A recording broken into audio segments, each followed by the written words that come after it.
Good morning. It's September 17, 2024. We're critiquing the news. The article on your screen is written by none other a luminary than Australian Prime Minister Anthony Albanese, and it's in the Cairns Post. It's titled, "My Message to Mr Musk. I work for Aussies, not you."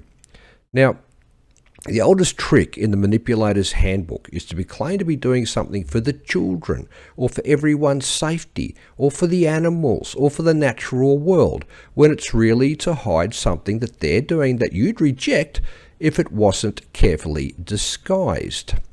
Anthony Albanese doesn't work for Aussies. He works for the globalists, which is why he's implementing their Agenda 2030 in Australia, in lockstep with his contemporaries overseas who are doing the same thing in their own countries.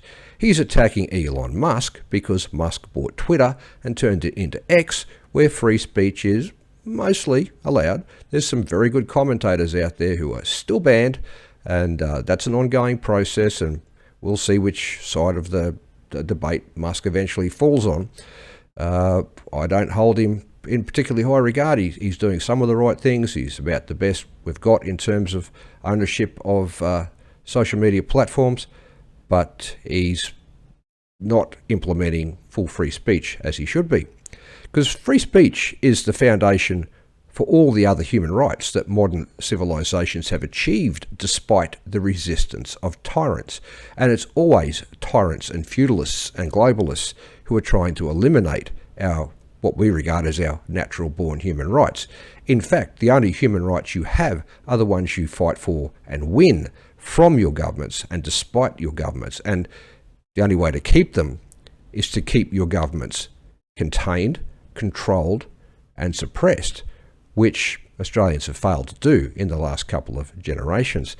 So anyway, Albanese's globalist controllers want to eliminate free speech because our free speech is the greatest weapon that we have against the globalist tyrants' anti-humanist agenda. Albanese claims he's trying to keep children safe, but that's their parents' job, and parents can simply remove access to devices capable of viewing social media.